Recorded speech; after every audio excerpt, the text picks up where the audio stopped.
An investment fund, sometimes called a mutual fund, SICAV, or quite simply a fund, is a collective investment scheme which combines the money of several investors to invest it in shares, bonds, and other financial assets.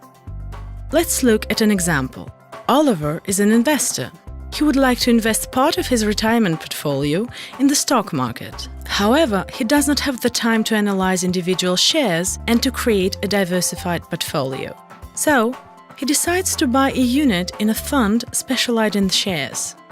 He will be able to acquire an entire portfolio of shares in a single investment. Oliver discusses this with his banker, and together they choose several funds which meet his objectives.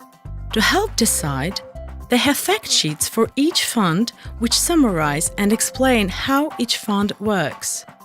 So, they have access to a range of key information, including the investment strategy followed by the fund, an overview of the composition of the portfolio, the fees and charges, past performance, and also the risks incurred. After careful analysis together with his private banker, Oliver decides to buy a unit in a fund. He now has a share in profits and losses of all the shares of the companies held in the fund's portfolio, just as if he had purchased each share individually. There are several advantages to this option. Oliver has access to a diversified portfolio. This means he can limit some of the risks. For example, if a company in which the fund invests is doing badly, the impact on all the fund's assets should be limited, because this company should only represent part of Oliver's fund assets.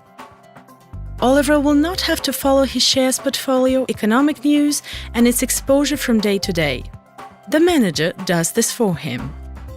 Oliver can also enjoy the experience and expertise of the fund's management teams. However, there are also some disadvantages.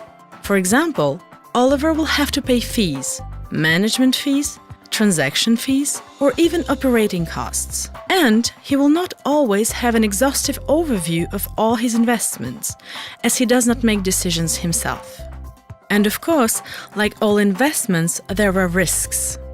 Even with the expertise of a good manager, success is not guaranteed.